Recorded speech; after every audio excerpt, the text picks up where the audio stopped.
Hey guys, so I was thinking about Tears of the Kingdom today and the writing. I know a lot of people have been complaining about the writing of the game. I think I think a lot of people are just disappointed, not with the writing itself, but the fact that the Zonai seem to have a hand in everything now.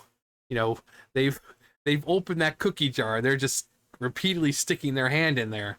We have a group of people who lived in the sky. They apparently lived underground in depths. We see ruins and stuff like that, and all their technology underground. They founded Hyrule.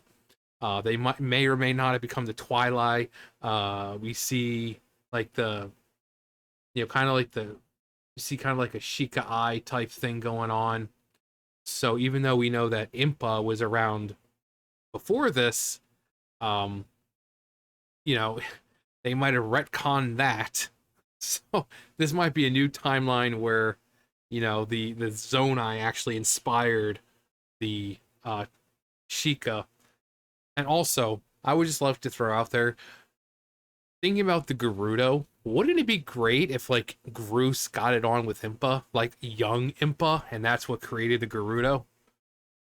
I mean, because they are magical. It's some of them are able to harness magic. We see that with Twin Rova and all that. But the features of them, the skin color, wouldn't it be great if Groose got it on with the young Impa, and that's what created the Gerudo? We know that in Skyward Sword, you had the Gerudo, the word Gerudo, but there didn't seem to be any actual Gerudo around. So wouldn't it be great if Groose managed to lay some pipe with freaking young Impa? I mean, come on. Young Impa was she was fine. Um, but just interesting theory there. But yeah, the writing in Tears of the Kingdom, good old Groose. Um, but Tears of the Kingdom, I think people are just disappointed in the Zonai and how we only see two of them, and yet somehow we're expected to believe that they kind of had their hand in everything. They founded Hyrule, they lived in the sky, they lived here, they lived there, lived everywhere.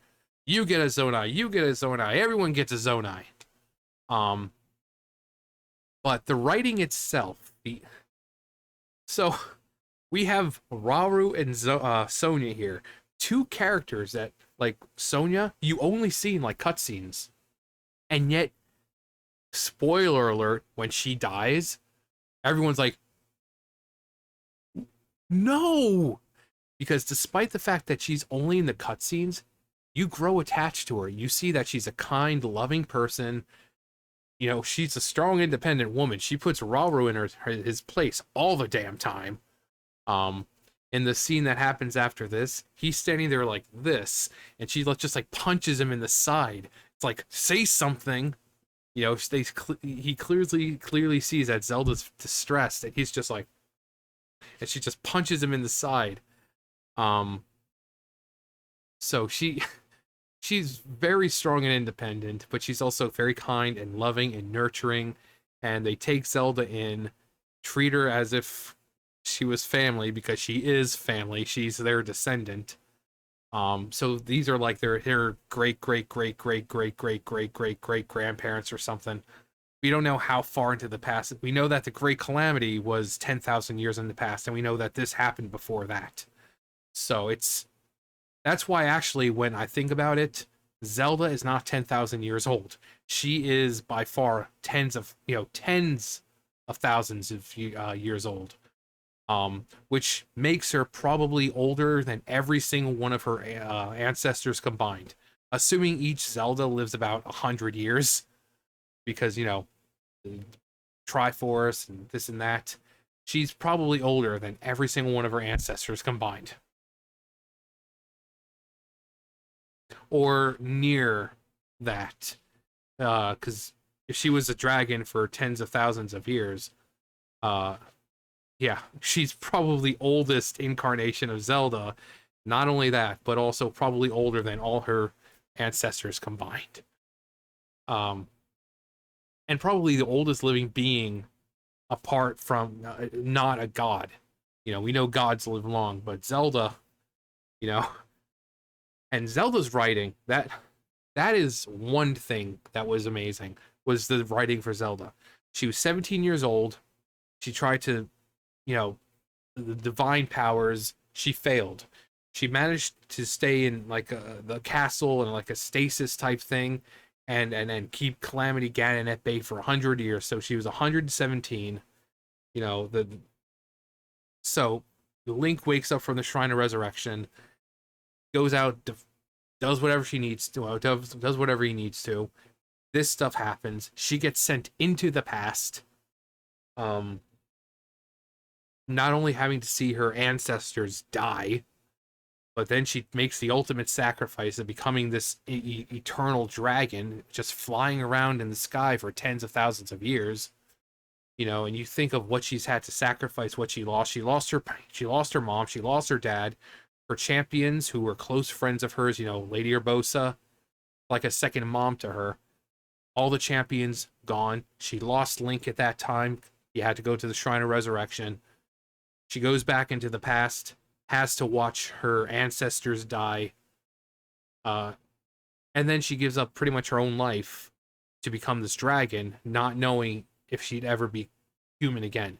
So this Zelda has sacrificed so much more and has gone through so much more than any other incarnation of Zelda, and you feel for her. I mean, I've seen grown men tearing up at the when you rescue her at the end of the game, tearing up when she says, "I'm home." They're like, "Oh, yes, you are Zelda's best girl." Also, the loop, the how, or like the Orbos, it comes full circle. So you have the beginning of the game. We see Ganondorf hand in chest, not knowing how he got there in the first place. We have Ganondorf knowing who Link is, not knowing how he knows. We have cutscenes in the game. You have the Minoru cutscene where she shows, how he got there in the first place. We find out in that same cutscene how Ganondorf knows about Link, so everything comes full circle. It's like, wait, the thing in the beginning, it's being mentioned now at the end. So that's how he knows about Link. We see at the very end of the game when Link and Zelda are falling, same thing, it goes back to the beginning. So what happens in the beginning of the game? Ganon's revived, things collapse, Zelda starts to fall, Link jumps for her and fails.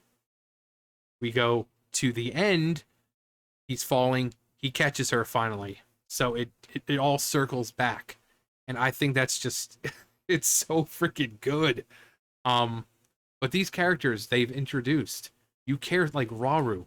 You see him in the Great Sky Islands in the beginning of the game. He helps you out, and all of a sudden he's like, "All right, I've done all I can do. Yeah, you're exactly as Zelda said. Take care of her. All right, I'm out. Bye."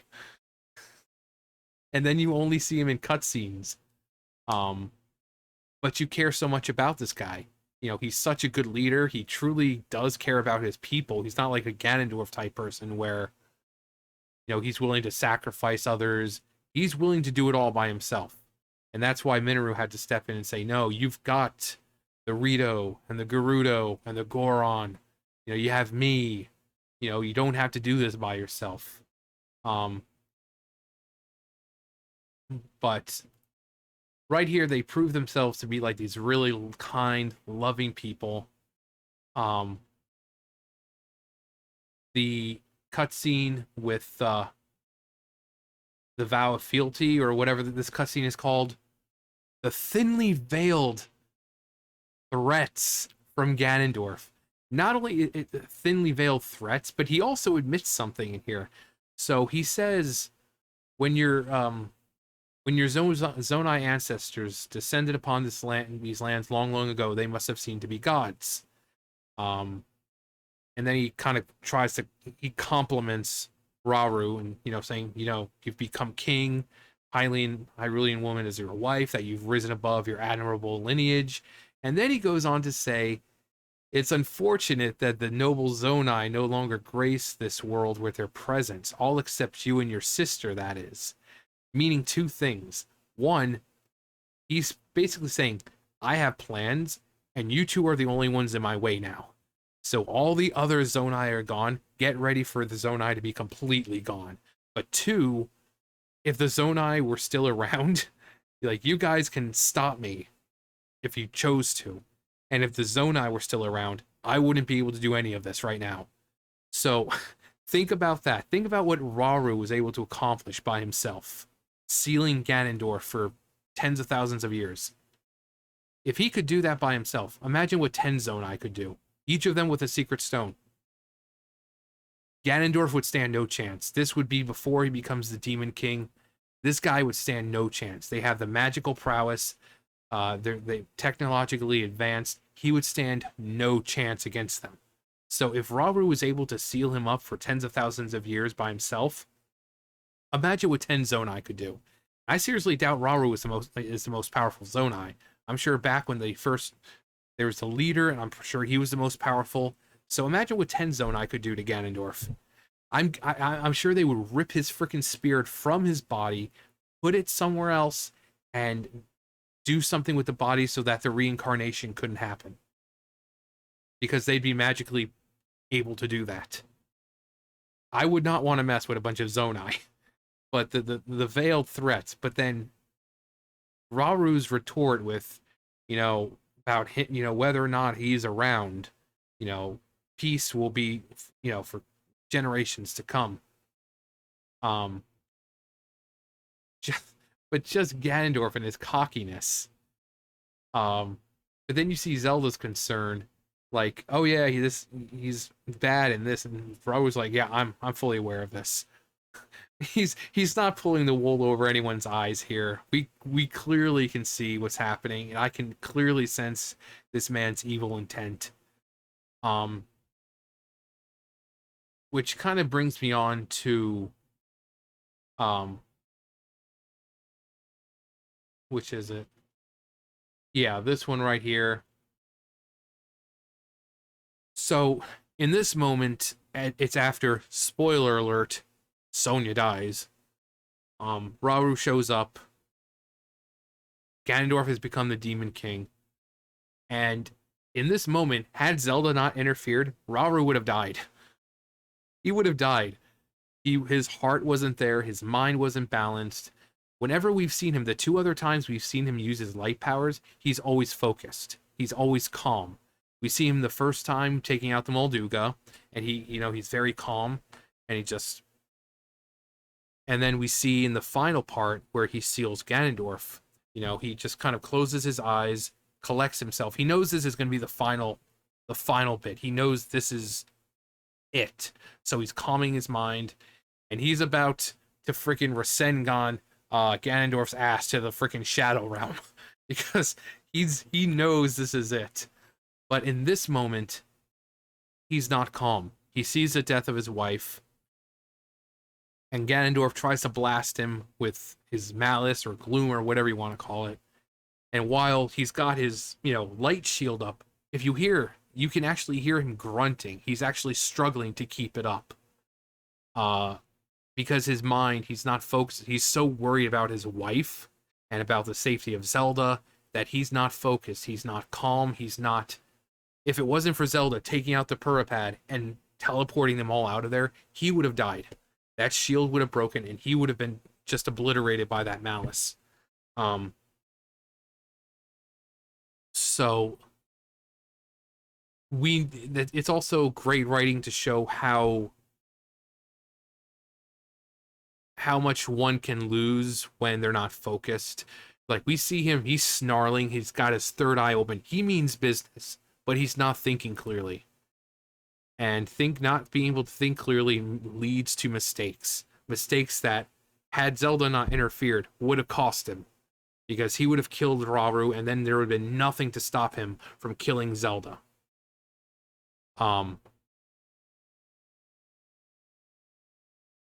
he's holding it back as much as he could. But like I said, when it's happening, you hear him grunting. He's like, he's struggling to keep that shield up. And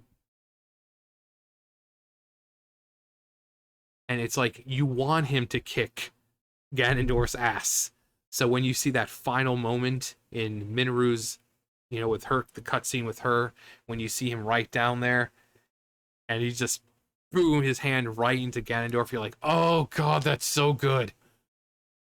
The music that plays, it's it's the perfect scene. Um, the scene, the scene where he's talking to Zelda, same thing. He's such a well written character. This guy is not like Ganondorf. You have two kings.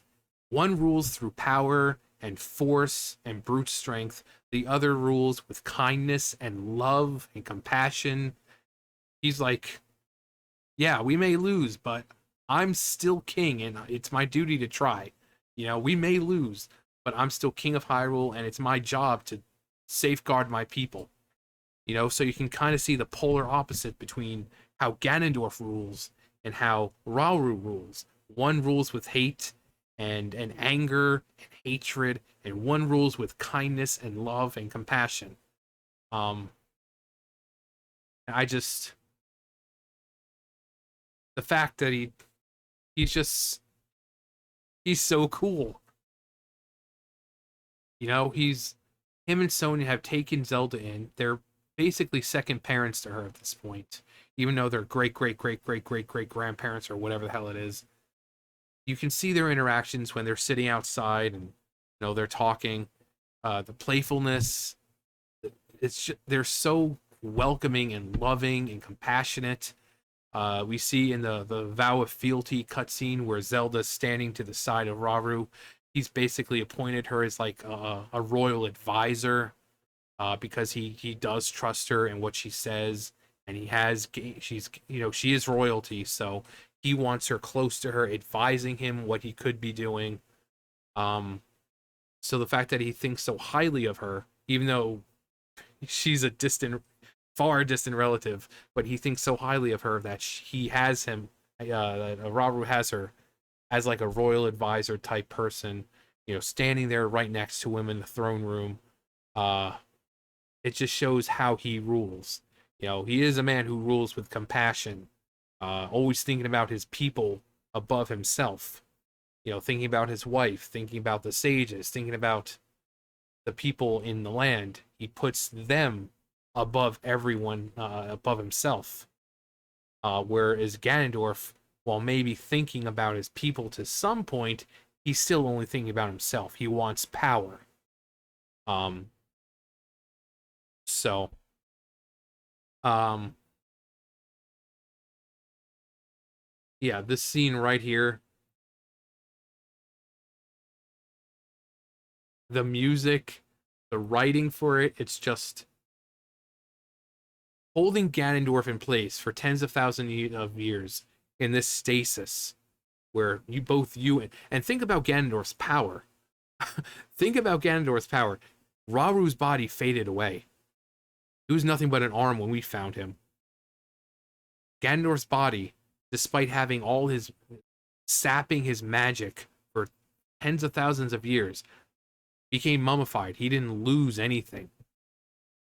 So think about the strength of Ganondorf at this point in time, or how strong. Look how strong he was even when he resurrected and was just a mummified version of himself. How strong he was, you know. So it could have only taken the Master Sword after tens of thousands of years being infused with divine power in order to stop him. Now in the game, Master Sword has like what 30 strength or something, but lore-wise, that sword at that time was far stronger than Ganondorf. It's infused with light, it's infused with divine magic or divine power, and that conquers him any day of the week. You know, Zelda had it for tens of thousands of years, infusing that sword with her essence, her magic, her power, her divine energy, and when Link pulled it tens of thousands of years later, it had all the power it needed. Because while Ganondorf was getting weaker, that sword was getting stronger. And while, yes, he may have revitalized himself, he wasn't, even if he was full strength, that power of light, that power of divine energy conquered him easily because he's not a god. He likes to think he's a god, but he's not a god. Um, but the, just the whole scene, the writing for this scene, um, like I said, with Rauru, he's calming himself. He knows this is the final attack. He knows this is it. Yeah, if he misses this chance, he's not getting another one. But he calms himself, closes his eyes, collects himself, and you know, he just kind of out his hands, and everyone looks at him and knows exactly what to do.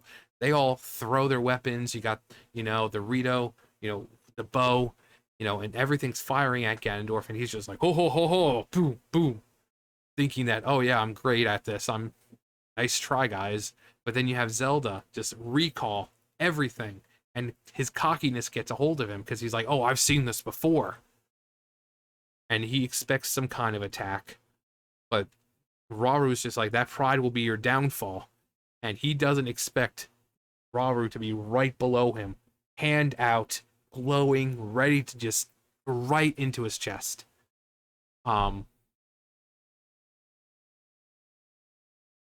It's just so good with the writing, I mean, some of the dialogue might be a little, you know, meh, but the story they're trying to tell and the moments it's happening.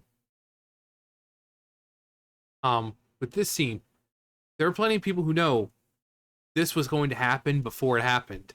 A lot of people went for the Master Sword beforehand, so they kind of knew this was going to happen. And I've seen a lot of people say that they knew this was going to happen, but it still doesn't take away from the impact of actually seeing it. Like, Zelda is the dragon. It's a light dragon. You see the Master Sword, sticking out of its long, majestic hair. You get a vision of Zelda after you pull the sword. So the dragon is Zelda. She becomes a dragon. And yet, when people find this memory, it still hits hard. The writing of the scene, the music in this, they're playing Zelda's lullaby, but it gets darker. It starts out like a normal Zelda's lullaby, but then it turns into like this menacing. Actually, hang on. Maybe I should play it just to. It's so good. Hang on. All right, so we're gonna start from here. Now, don't really listen. Just listen to the music, the Zelda's lullaby, and just how dark it gets, and it sets the scene so freaking well.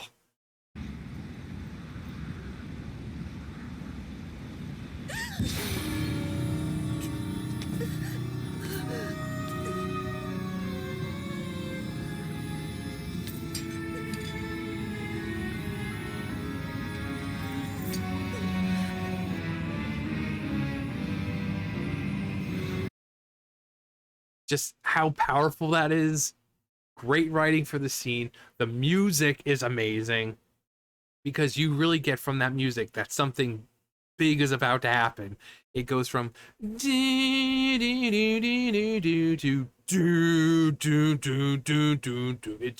it kind of stretches out and it becomes deeper, and it's so good. It's like, I always say that, but there's no other way to describe it. It's just so good. Um, and it, like, I'll actually play. I've watched all these before on here, but let this one play out just so you can see how the music really affects the scene. So.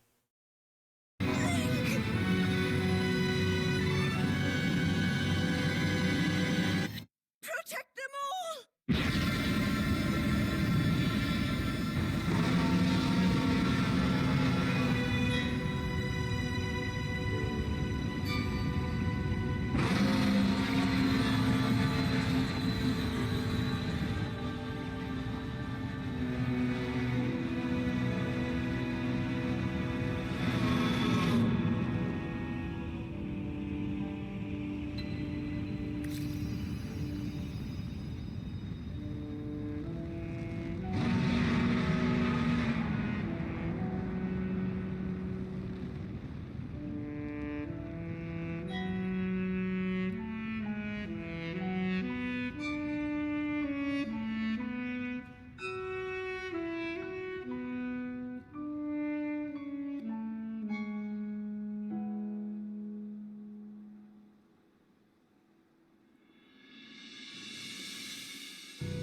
The music, perfect. So you've got this very somber music as she's coming out and flying off, very somber, very depressing. Uh, you see the sages standing there, sun's coming back out, a very different rendition of Zelda's Lullaby is playing, and it even though you know this was coming, it still doesn't take away from the impact of it because of the writing is so good, the scene is good, the music is good. Actually, I shouldn't say just phenomenal. It's phenomenal. Um, so when people are complaining about the writing for Tears of the Kingdom, I don't think it's the writing in general. I think it's the fact that the Zonai, who we still know nothing about, seem to be a part of everything now. I think that's what people are most concerned about is like almost like retconning everything we've known to make way for this new race that we still haven't explored yet. It's like, oh yeah, they founded Hyrule, they were this, they were that, they were the. It's like, do we really want to go that route? Do we really want to have the Zonai be basically descendant of everything? They're like the Mew or the Arceus of the Zelda universe, where they're like the originators of everything. Do we really want to go that route? Obviously, we know they're not. We know about the Golden Goddesses, but the foundation of Hyrule as we know it, the establishing the kingdom, certain groups of people that might have factioned off to become the Twilight, stuff like that. We really want to go that route? I mean, it just seems like a cop out, and I think that's what people have the most problem accepting is that the Zonai are so old that they're ancient to the point where they've had a lot to do in Hyrule, and a lot of time to do it, you know. But I don't think it's so much the game itself because the scenes now, while some of the dialogue is a bit corny at sometimes, it's still a Nintendo game, you know. It's still a lot deeper than say a Mario game where gameplay comes first, story doesn't really even happen. Most of it's just save the princess. Um, then you also have like say Metroid, which is very story driven, very serious. But then you have like a game like Kirby, where there's maybe a story in there, but you're just Kirby going around sucking things up, getting the powers and beating the crap out of people with those powers. So they can do really good serious stories. Look at Twilight Princess, Majora's Mask, Wind Waker. Wind Waker was a lot darker than everyone remembers. It was extremely dark. Um, I mean, come on. Ganondorf flat out murders two of the sages. We don't see it, but he flat out murders them. The game's a lot darker than people remember. Don't let the cartoon graphics fool you. It is extremely dark. Um, so we know Nintendo is extremely good with writing games when it comes to Zelda games. And I think what people are having the most complaints about is the Zonai, because again, we know nothing about them still, and yet they founded Hyrule. They did this. They did that. Um, but go back and watch these scenes, and you'll see the writing, the angles are they're perfect. The interactions with the characters again. Rauru and Sonya, we really only see in cutscenes, and yet we care so much about them. We care so much about these characters who we never see. Sonya is like cutscene only, and we care so much about her. Minoru, when she disappears at the end of the game, people start to tear up because even though she was cutscene really, and a little bit with the construct and all that, you grow attached to these characters, and that's the great thing about Nintendo. They create characters you care about. Um, Zelda, by far the best written Zelda of any game. Of course, she's had 2 games to go through, but she's the best. Even in Breath of the Wild, she was the best written Zelda. Just complete. The end of the game where she kind of steps up from being princess to almost becoming queen, and just she's such a good character. She's so well written. People all over is like, this is the best version of Zelda. This this is the best girl. This girl, best Zelda, hands down. Um, So for people to be so invested in characters like this, there has to be good writing. Because if there wasn't, if one of them dies, it's like, eh, sad. But no, we feel something when someone dies. We feel something when, even Link, we play as him, he doesn't talk, but, his struggles are our struggles. We feel his pain. Zelda, when she's going through her trials and tribulations, we feel her pain. We want her to succeed. With Rauru and Sonya, even though they're like cutscenes only, well, Raru's in the beginning of the game as well, but we get attached to them. We want them to succeed. We know they don't, but even then, we still want them to somehow defy logic and destiny and succeed somehow. That's good writing. So, when you have so many characters who are so lovable and you become so attached to, Riju, Yunobo, Tulin, Sidon, our boy Sidon, you have all these characters in this game, even minor characters like Beetle, Colton, you become attached to these characters. And only good writing can do that. But anyway, that's enough rambling for me. That's gonna do it for me. You guys know the drill. I'll see you guys later. Bye guys.